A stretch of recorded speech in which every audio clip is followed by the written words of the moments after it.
नमस्कार दोस्तों लर्नो like XYZ channel में आप सभी का स्वागत है। दोस्तों, इस वीडियो में हम किसी भी संख्या के वर्गमूल को किस प्रकार से हम निकाल सकते हैं, ये हम इस वीडियो में पढ़ेंगे।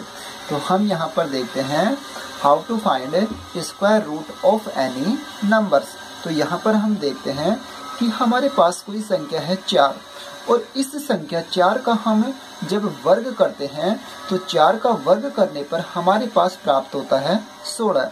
इसका मतलब 4 का वर्ग क्या होगा कि उस संख्या 4 को उसी संख्या 4 से गुणा करेंगे, तब हमारे पास 4 का वर्ग कितना आएगा, 16 आएगा। इसी प्रकार से 5 का वर्ग 5 का जो स्क्वायर होगा वो 25 होगा। 6 का वर्ग जो होगा वो 36 होगा। यहाँ पर हम देखते हैं कि 4 का जो वर्ग होता है, इसका मतलब 4 को 4 से मल्टीप्लाई करने पर 16 आता है। अब यदि 4 का वर्ग 16 है, इसका मतलब 16 का जो वर्गमूल होगा वो 4 होगा। इसका मतलब हम कह सकते हैं कि जो वर्गमूल होगा वो वर्ग का उल्टा अर्थात विपरीत होता है।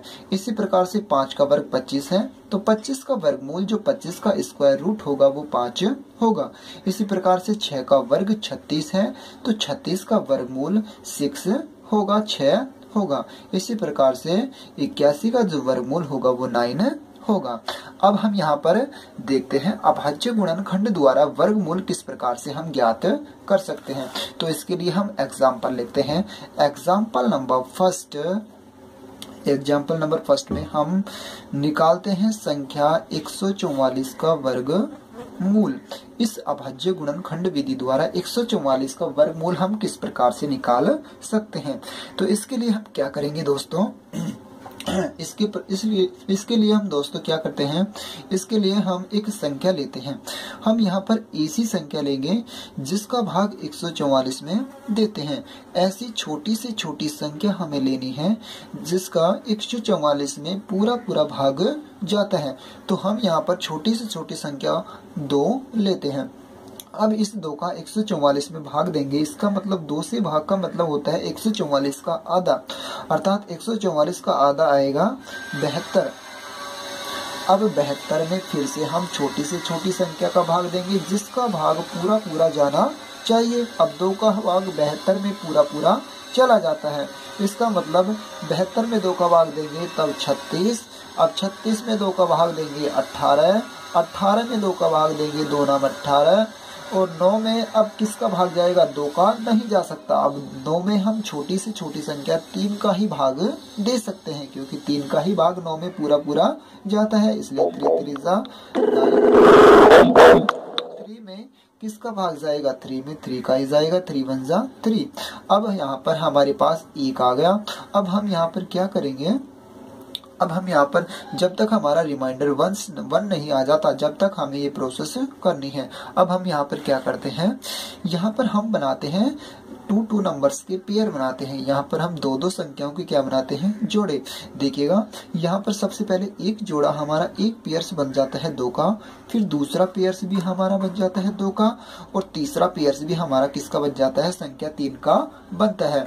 अब जैसे एक पेयर्स बना 2 का, तो 2 को लिखेंगे, फिर मल्टीप्लाई करेंगे। दूसरा पेयर्स भी बना हमारा 2 का, फिर मल्टीप्लाई 2 करेंगे। इसी प्रकार तीसरा पेयर्स भी हमारा किसका बना, तीसरा पेयर्स हमारा बना 3 का, इसलिए मल्टीप्लाई 3। इनको मल्टीप्लाई करते हैं, 3 दूनी 6, 6 दूनी 12। इसका मतलब जो 144 का वर्गमूल आया, 144 का जो वर्गमूल आएगा वो कितना आएगा, 12 आएगा। इस प्रकार से हम अभाज्य गुणनखंड द्वारा किसी भी संख्या का वर्गमूल निकाल सकते हैं। इसी प्रकार आप दूसरी संख्या का वर्गमूल सेम एज प्रोसेस निकाल सकते हो। अब हम देखते हैं भाग विधि द्वारा वर्गमूल किस प्रकार से ज्ञात कर सकते हैं। तो दोस्तों अब देखते हैं भाग विधि द्वारा वर्गमूल ज्ञात करना। अब भाग विधि द्वारा वर्गमूल ज्ञात करने के लिए हम एक एग्जाम्पल लेते हैं। देखो एग्जाम्पल हम लेते हैं, भाग विधि में हम वर्गमूल निकालने के लिए एक एग्जाम्पल लेते हैं 576। इसका हमें क्या निकालना है, भाग विधि द्वारा वर्गमूल निकालना है। अब 576 का भाग विधि द्वारा वर्गमूल निकालने के लिए हम क्या करते हैं, हम इकाई अंक से, हमें पता है इकाई का अंक 6 है, दहाई का 7 है और सैकड़ा का 5 है, इसलिए इकाई के अंक से हमें दो दो संख्याओं के जोड़े बनाने हैं। यहाँ पर हम क्या करेंगे, दाईं ओर, यहाँ पर दाईं ओर कौन सी है, 6, अर्थात इस साइड से हमें क्या करना है, दो दो संख्याओं के जोड़े बनाने हैं। जैसे हमारे पहले 7 और 6, एक जोड़ा हमारा ये बन गया दो संख्याओं का, और एक जोड़ा हमारे पास 5 का ही बनेगा, क्योंकि हमारे पास केवल एक ही संख्या 5 है। तो यहाँ पर हम क्या करते हैं, अब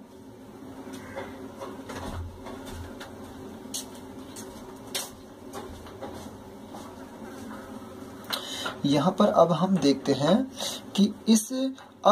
हैं कि बाईं ओर वाली संख्या हमारी क्या है, 5 है, अर्थात बाईं ओर वाला जो संख्या है 5 है।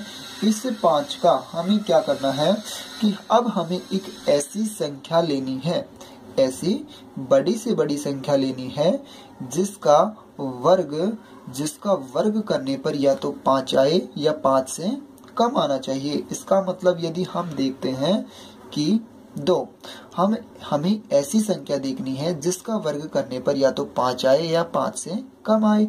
हम देखते हैं कि 2 का वर्ग क्या होता है, 4, 2 दूनी 4, इसका मतलब 4 जो है वो 5 से छोटा है, तो 2 दूनी 4, 2 दूनी 4, यहाँ पर हम लिखते हैं 4। अब हम इसको क्या करते हैं, घटा देते हैं। अब 5 में से हम 4 को घटाते हैं, हमारे पास आता है 1, ठीक है। फिर हम क्या करते हैं, जो नेक्स्ट आगे की संख्या है 7 और 6, वो ऐसे कैसे यहाँ पर लिख देते हैं। फिर हम क्या करते हैं, हमने 2 का भाग इसमें दिया, यहाँ पर जो हमने 2 लिखा वो 2 यहाँ पर हमें क्या करना है, जोड़ना है। अब 2 में हम जब 2 जोड़ेंगे तो हमारे पास आ जाएंगे 4। अब फिर से हमें आगे की प्रोसेस में क्या करना है, यहाँ पर यदि हम 1 लेते हैं, सपोज दैट मैं यहाँ पर 1 लेता हूँ, तो मुझे यहाँ पर भी 1 ही लेना पड़ेगा। जैसे मैं यहाँ पर 1 लेता हूँ तो मुझे यहाँ पर भी क्या लेना पड़ेगा, 1 ही लेना पड़ेगा।